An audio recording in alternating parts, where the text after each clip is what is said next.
dear friends, and welcome to the Creative Society. Today we are having an interesting conversation with our guests that we'll have an honor to introduce in a moment, and we'll continue our discussion about the International Online Forum, which took place on the 12th of November and called Global Crisis, Our Survival is in Unity. And before we move on, I'm happy to introduce my co-host, Ola Kotik. Ola, warm welcome. Thank you so much, Konstantin. It's a real pleasure and honor to be co-host with you today because we really have amazing guests.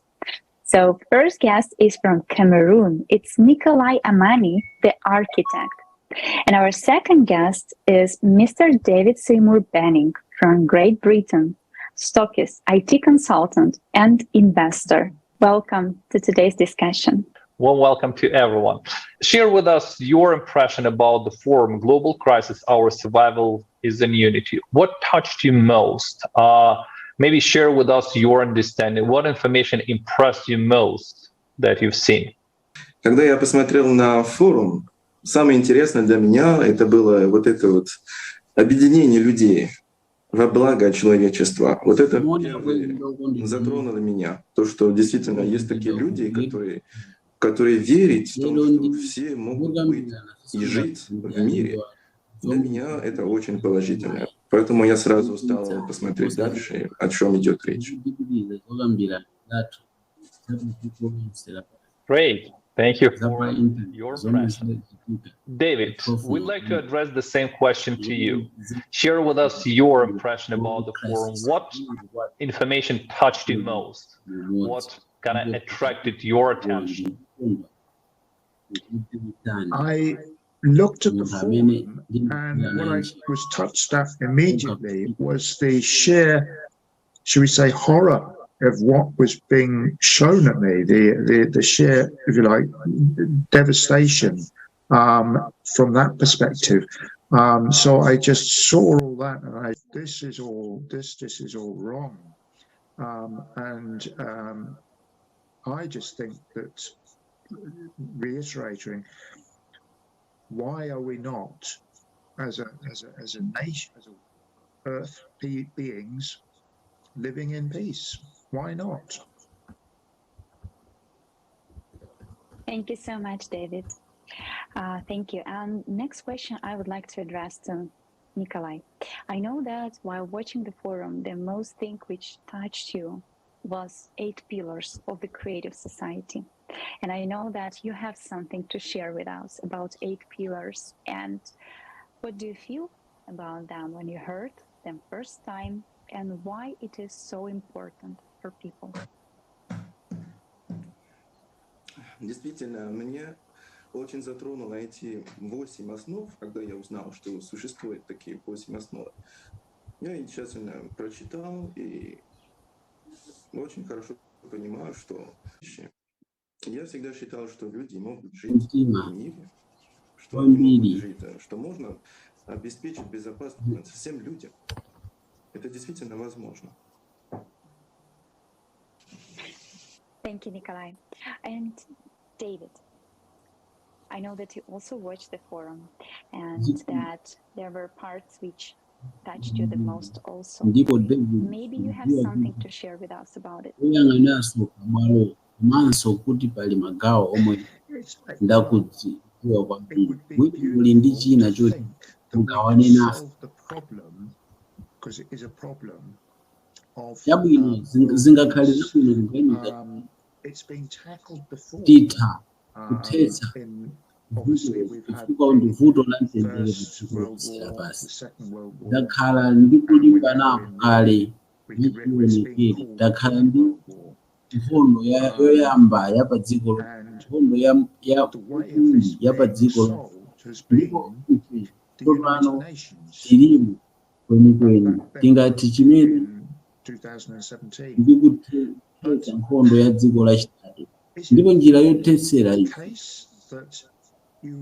yakhala United Nations koma zimene zinatha mu 2017 koma kodi zoona kuti mulimbi umunthu mdziko lina munthu wina mdziko lina amene angafune kumenya nawo nkhondo kodi kukhala kwawo komwe amakhala pa dziko lapansi kumapatsa kusiyana. Pali zitsanzo zambiri anthu amayiko osiyanasiyana chifukwa chiyani munthu angafune kumenya ndipo chitsanzo chimodzi ya umwini some people from the Falklands in the house next door. So what would they do? Would they now break off relations with them? No, my father was a peaceman. Okay, he was Seymour, by the way, Seymour Banning. Hence my middle name. So mungakumbukire you Britain have ndi wars, Fox you have peace. And ochokera this ku is really, Kupatula nyumba yawo in a nutshell, we want yoyandikana. peace. Who would not want peace? Ayi bambo anga anali munthu wamtendere. David, Iye please share with us more on that. How can we explain or tell everyone that truly, well, and that's true because we've done like thousands and thousands interviews all over the world, and people exactly want the same. So they want peace, they want freedom, they want security, they want pretty much the same that everybody wants. So they want to live in a safe and comfortable society. But why would they listen amazomwe aliyense to amafuna people chotero iwo amafuna kukhala next door or mchaganya street or across the chosungika border ndipo is your chabwino enemy? mabwanji iwo When people amavesera get kwa to direct ena communication kuti with people, they kutsika lina la don't nsiku want kapena to kutsika work. lina How la can we, malire ndi deliver ndani this mwanu. message to the rest of the people that we all truly want to live in peace, which is quite Koma anthu ankalankhulana usual thing, I mwachindunji would say, among people afuna to live in peace, to live in friendship, kudziwa to live, in understanding and, kutenga supportive kwa anthu ena relationships. How ize can we, kuti tonsefe explain that to other tikufuna people so they kukhala can hear us? mwamtendere zomwe ndi zachizolowezi. How it can be done? Ndinganene pakati pa anthu kukhala mwatendere, kukhala mwaubwenzi, kukhala mu ubale momvetsera ndi ena kuti We muze. sometimes even don't have peace in our own families, in the same house. You know, you have an argument. Mtendere ndi chinthu chomwe ife It's a sort of like tikuthandawo. it's Nthawi zina timakhala wopanda psychology. athu nyumba imodzi mukudziwa mumakangana koma pali anthu ena ngati ndi mtendere mwina pang'ono maganizo izo ziyenera kudziwidwa. Tikufuna tizofanana ndi dziko lapansi kuti likhale la munthu, koma si zonse zili muzidutswa. Koma inu mungakonze bwanji kulijoyina dziko lapansi kubwerera pamodzi kachiwiri, mbali zake zonse kubwerera pamodzi kachiwiri, chomwe chili mtundu wa chimene ife tikuyenera kuchita. Kodi zikhala zotheka momwe tikuchitira tsopano ndi kupereka malingaliro, koma sitikutsimikiza ngati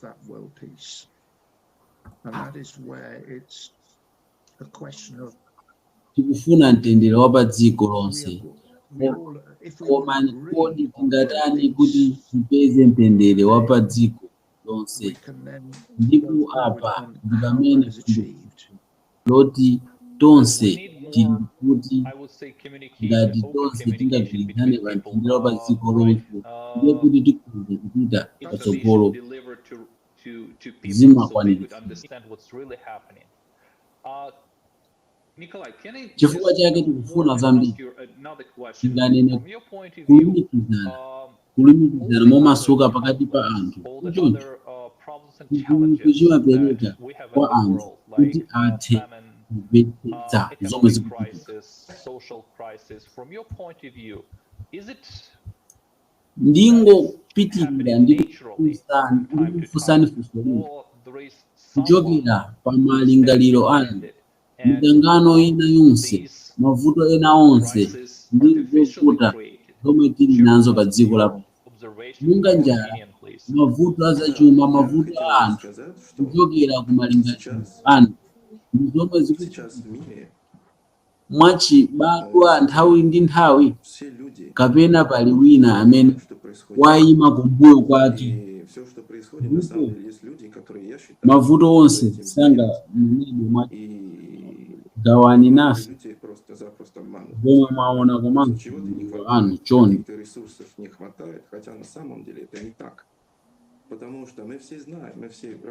Ndinkafuna kunena kuti pakali pano kwenikweni anthu pa dziko lapansi zomwe zikuchitika, ndipo zonse zikuchitika kwenikweni kuti pali anthu ena omwe amayima kumbuyo ndikudedera kuti china chake chikusowa, zina zikusowa pamene kwenikweni sizili choncho. Chifukwa tonse tikudziwa ndife anthu ogwira ntchito zomwe zikuchitika, ndipo tonse timamvetsetsa kuti ndalama zimanga nyumba.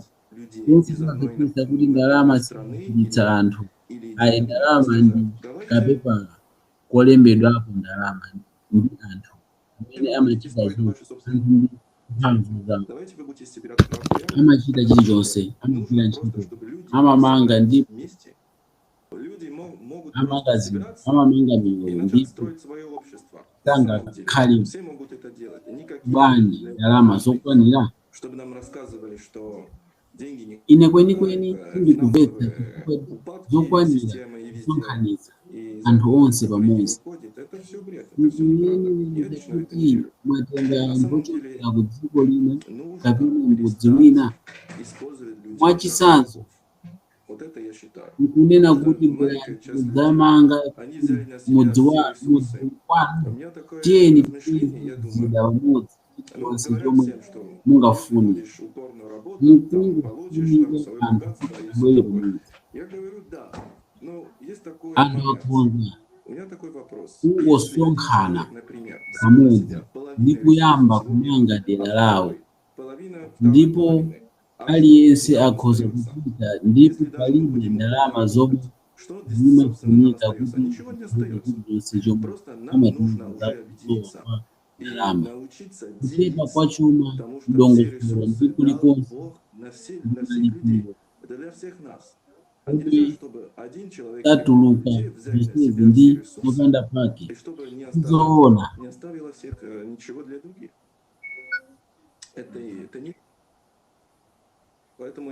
Zopanda pake zonse sizoona. Ine padekha sindikhulupirira. Ine kusiya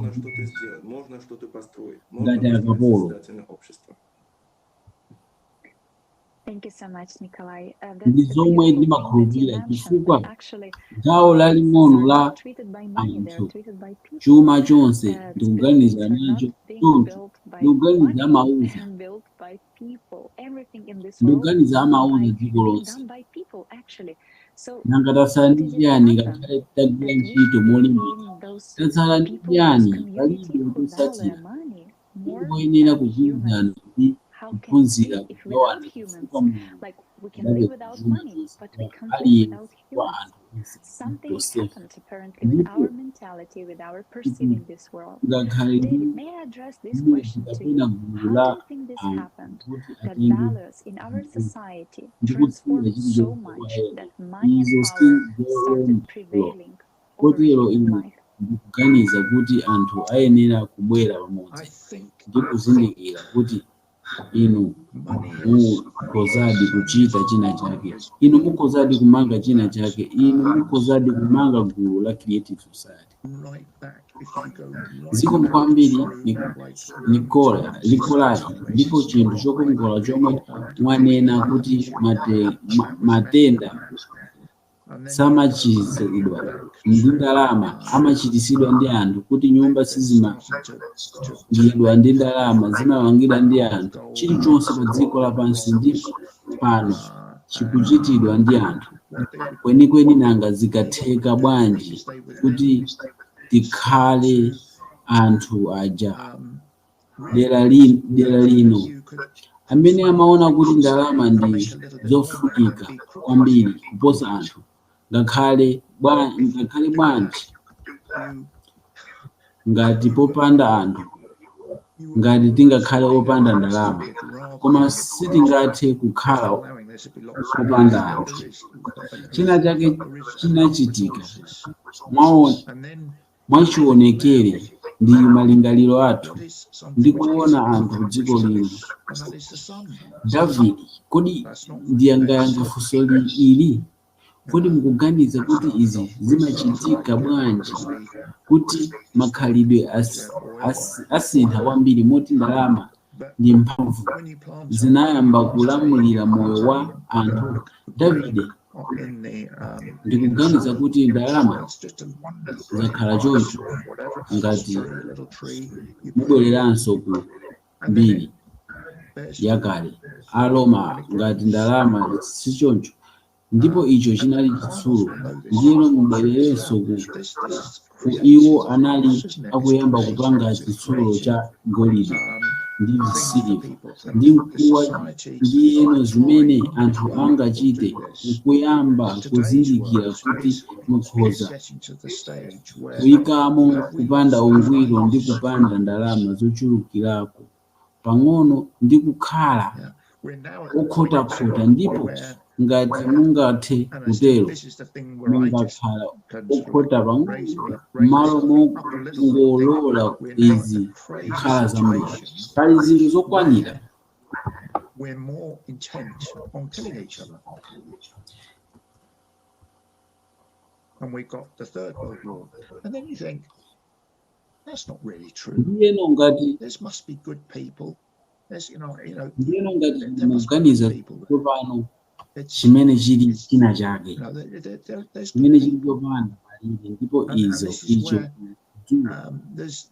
izi sizotengera ndalama. But it's, I don't know, society has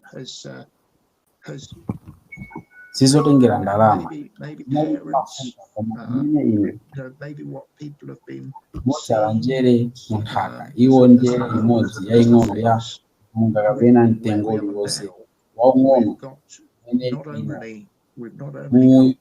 muyikamo iwo ndiyeno iwo umabala ndipo chimakula ndipo ali amadziwa ponseponse ukulenga zinthu ndipo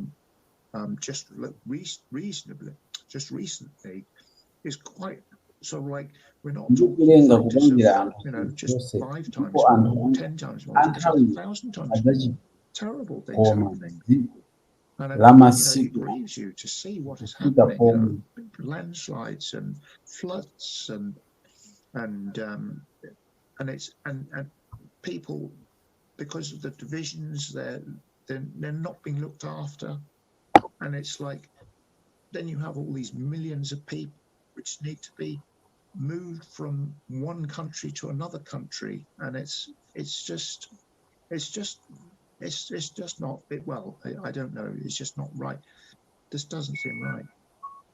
I mean, is it for sort of like right that there should be some, like person or authority in overall control to find a solution? I don't know what the answer is. Is that the solution?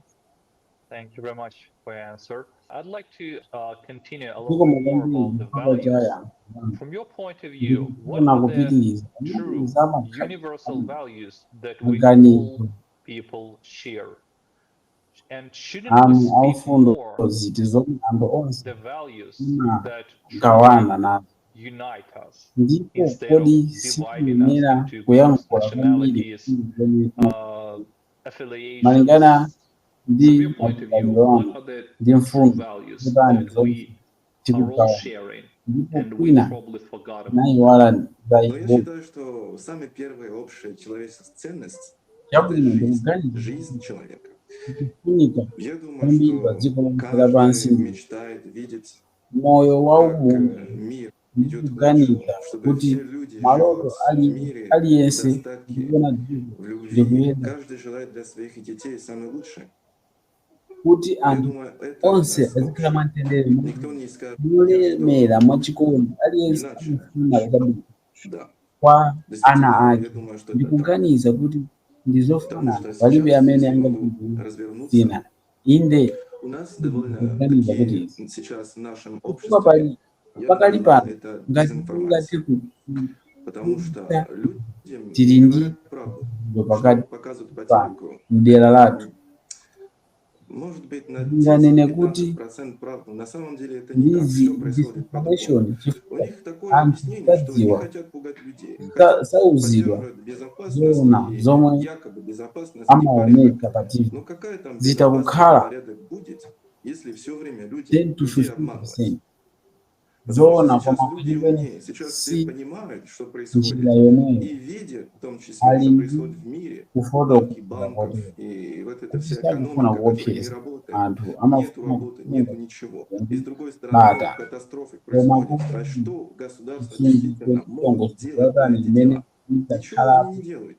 Они ngati просто nthawi обещают, zonse обещают, а потом опять anyengedwa chifukwa идут в tsopano выборочные anthu кампании, чтобы стать там президентом, anzeru там, tsopano министром, все такое. aliyense Опять-таки akupvetsa заработать на zisomo себя, взять деньги на себя. zikuchitika ndikuona Это mwa zina я никого не zomwe обвиняю. На самом деле я никого не zikuchitika pa осуждаю.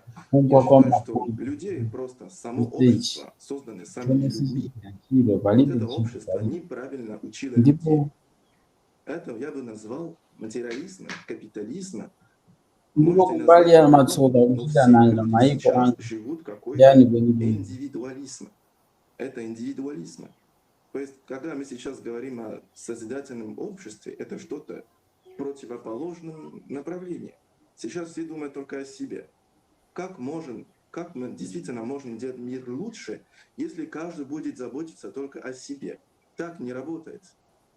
И ни один пророк так нас не учил. Все пророки, которые говорили, все пророки, буквально все во всяких религиях всегда говорили, что любить друг друга, поддерживать друг друга. Индивидуализм – это не для общества. Это не работает. А сейчас люди понимают, что это не работает. Мы должны каждый заботиться о других. И каждый, кто стоит на вершине общества там, и в правительстве, должен заботиться о других. Иначе мы катимся просто никуда. Я думаю, действительно, люди должны все об этом задуматься и начинать поддержать своего брата, свое общество. У нас такое понятие, как созидательное общество уже с рождения. Я лично, как хотел сказать, я ndikuganiza kwenikweni anthu не с onse рождения. ayenera 6 лет kuganiza я прекрасно помню. kuyamba Я всегда в это верил.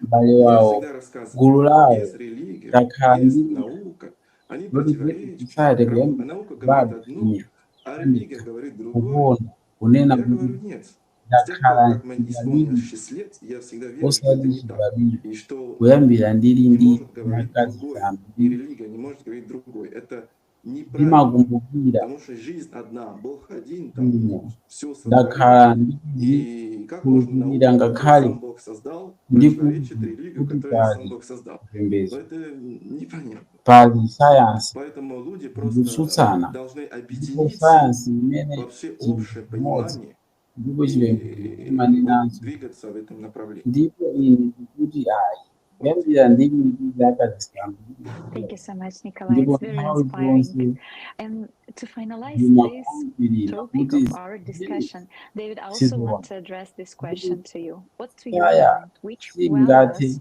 kunena common values we all mosiyana share ndi chinthu as human beings, regardless tisinga of nationality, religion, social status, marital status, mosiyana ndi age, chinthu gender, and tisinganene so on and so muyesa on. Which ndizola common pika values chifukwa we have? mulungu mmodzi mulungu First yekha thing, ndiye when adalenga you said the question was, I thought that we've got to have trust. And then Nicola has then said, he's then said family and united. And this is what it's, no, his answer was life. So when you think a baby is born, and I mean, witnessed this from my, personal, and any mother that has a baby, what do? You know, that is life.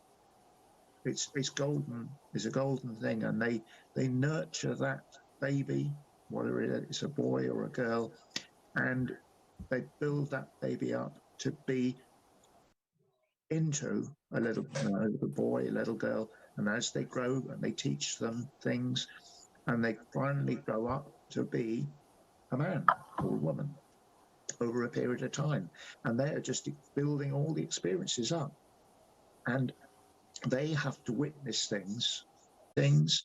They turn out to be like a happy person. I mean, this is what I can see from my niece. She's got a beautiful, happy little boy. Things go wrong, yes, he falls over, he bumps his head, he falls over, he does this, but that's fine. That's what we do.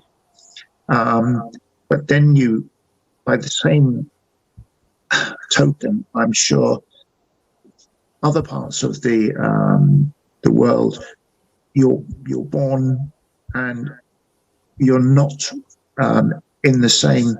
You have not got the same maybe richness of resources to provide the young baby or young daughter, boy or girl, and that's a tragedy for that. But a mother will always try to provide the best for a baby.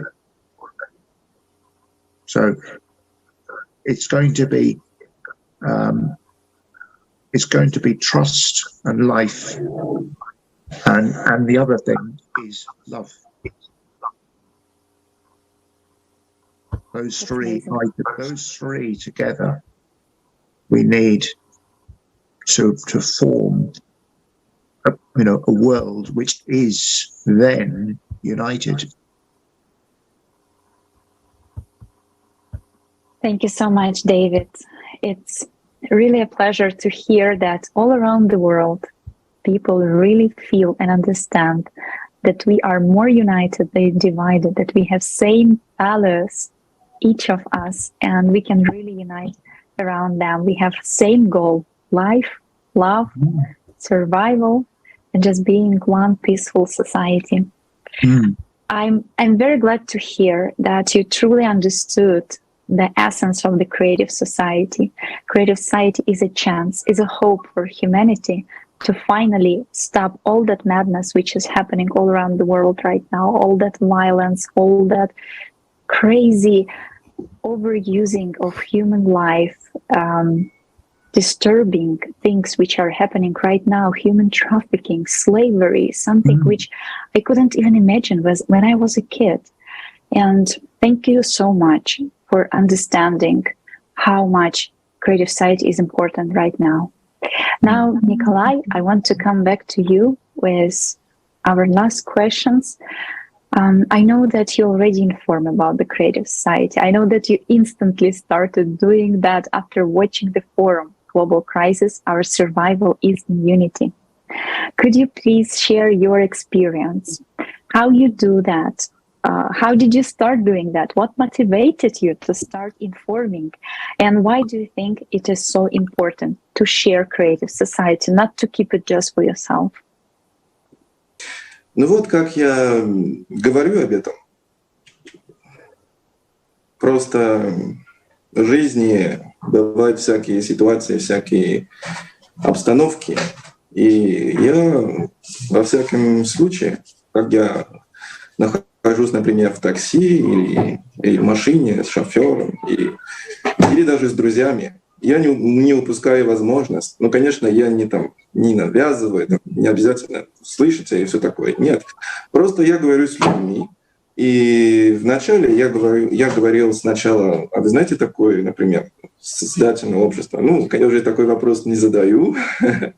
Вот теперь я уже начинаю просто задавать такие естественные вопросы. Просто мне самому интересно знать, что люди думают об этом.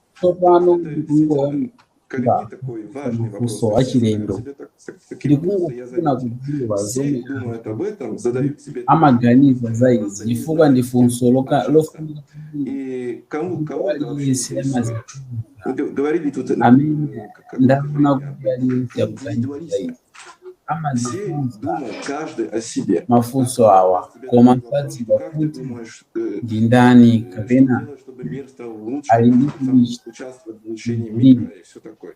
mwakhala Такие вопросы не задают. yankho Поэтому, когда я задаю такой вопрос людям, они сразу, они такие, интересно, уже хотят знать, к чему ты это спрашиваешь. А я начинаю объяснять. Что, понимаете, есть такой международный проект, и вот заключается в том, что вот делать mukuganiza kuti лучше, mukuita чтобы chiyani kuti dziko любовь на likhale самом деле bwino распространить. А я заметил, что mwake люди, kutenga nawo mbali многие pakuganiza люди kuti не сразу kukhala это malo видят. Они abwino сразу, это невозможно, но это как это делать? Ну, самое интересное, что я заметил, что pakupanga dziko kukhala malo все abwino думают об этом, ndi просто zinthu не zina видят zotero возможностей. В этом koma они не понимают, как palibe это amene возможно. А amafunsa я mafunso otero прекрасно понимаю, ndendera это трудно это ndikawafunsa понять на самом anthu деле. ngati Но amadama amafuna kudziwa помимо kale этого, nyani я говорю с людьми, bывает, что ndipo ndikuyamba мы сидим, пообщаемся, и ya dziko lonse интересуется, я lapansi обязательно ndipo рассказываю tikufuna о kupanga сознательном обществе. dziko lapansi kukhala malo abwino Первые впечатления были очень, za kufuna очень kuona такие, ну, можно сказать, бурные. И ndipo когда я ndaona попал kuti на anthu информации, наткнулся на информации, я amakhulupirira сразу такой, это разве что. nthawi yomweyo Потому iwo что я nthawi всегда в yomweyo такой проект верю, понимаете? ngatheke ndipo Ну, я один верю. А ngatheke вдруг imani находишь такой ролик, слушаешь людей, которые koma реально все в это zosangalatsa верят и zomwe организованы, ndikuona чтобы это делать. Для меня это вообще чудесно. aliyense На amafuna самом деле. aliyense Несмотря на все, aliyense люди думают и все такое, но можно сказать, saona у zotheka меня в mdera окружении не все в это samveka верят. Ну, momwe ничего. Я понимаю, что это нелегкий вопрос. Для некоторых людей понадобится еще zovuta больше доказательств или там больше событий. Я не знаю. pakati Каждый в свое время, я считаю. mayankhula Потому ndi что anthu я в это pali верю nthawi давно. tikukhala ndikukambirana ndipo aliyense Вот. amene ali ndi Thank you very much for chidwi your answer. ndimayesesa kuwauza David, may I address almost the same question to you, but how can we inform the whole world that there is a project, Creative Society, which is offering people a totally new vector of our human community development when we finally can become a civilization? How can we inform people? How can we spread this information to more people? Share with us your understanding in your opinion, please. In terms of communication, today, the communication is everything from verbal, lip to watching on the television, kupita kufoni ya mmanja your kapena lamya telephone, mtsogolo and then going a stage further, obviously, you go to the internet, mumapita pa intaneti where ndipo you look up things on mumayang'ana there. zinthu pamene thandizo kusunga zinthu Possibly we've kapena accelerated zomwe our kubwera move kwa of ife chikukhulu data or the information coming into us is rapidly ndani increased panakudziwa since all za of zonse who here zomwe zikubwera knows of everything ndi about zomwe what's zikubwera coming in and ndipo going on. pafupi It's almost impossible to tell. So a piece of information might be missed out. Critical information might be missed out. kupoza kuponya miliro kuponya chifukwa chake nthawi zina sometimes chabwino when it comes back to again, you've got to just really come back to trust. bwinanso Just kuti trust. In other words, you've got to just you trust mwakuyankhula and just go with gwena the getting things right and not doing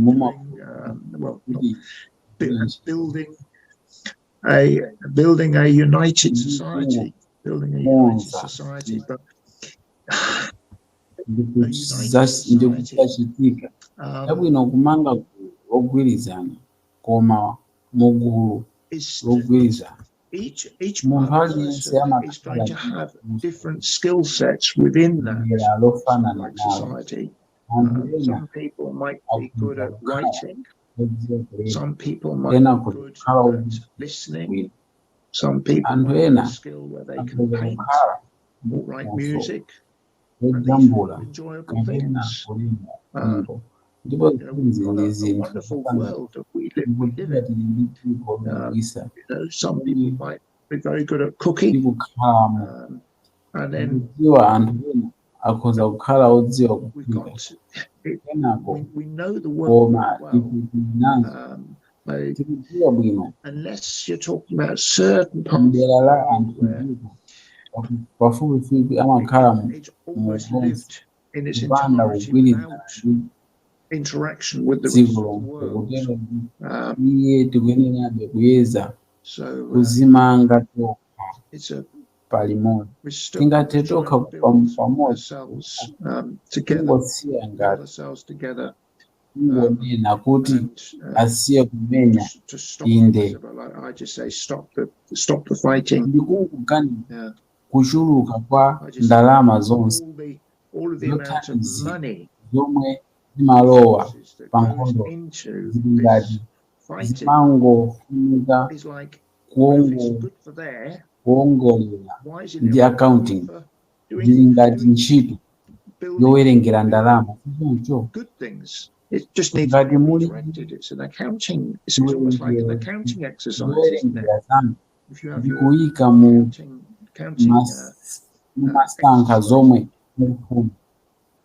put it into the. We decide what you want. I'll leave it at that. Zikomo kwambiri David. Zikomo alendo okoni. Thank you. Thank you, dear viewers. Thank you. It's a great pleasure to discuss these topics with you today. And I want to remind that 22nd of April, we will have a huge event. It will be Forum, International Online Forum, Global Crisis. There is a way out. We spoke a lot today about a solution, about the creative society, how beautiful this society will be. But we are building it not out of our dream, but because we really need it to survive as humanity and for survival of our beautiful planet. If you join that forum, 22nd of April, you will learn which threats we are facing right now as whole humanity, as whole society of our world: energetic crisis, economical crisis, climate crisis, environmental crisis, and one more interesting thing, a threat of development of the artificial intelligence, which might be of a huge help in the creative society, but a huge disaster in the consumerist world. Join our website, creativesites.com. You can find that forum over there, Global Crisis. There is a way out. You can add it to your calendar, not to miss it. And believe me, everyone will find in that forum something you never knew before, and you will not hear it anywhere else. Interdisciplinary researches, 150 languages of interpreting. And all of this provided online, just for uniting humanity, understanding our problems, and finally, uniting around one goal, mutakupeza forum Global Crisis pali njira yotumiza mutakuonjezera pa kalenda. If your friends are willing to add already to this forum to make this live event, human event, happen on the 22nd of April, we're kindly inviting you to join the Creative Society project. If you are sharing the values like peace, love, friendship between people, if you understand that our true progress is in unity, please join and make it happen together, because the Creative Society project is 100% a volunteering project, which is done by people for people. And the only reason why we are doing that, because we believe that together we can truly make this world a thriving place for absolutely every single individual and make it absolutely new, real, peaceful, and happy for everyone. So looking forward to your emails and looking forward to see you in our team preparing the forum and other forums which are coming. Thank you very much for watching us today, and hope to see and communicate with you too.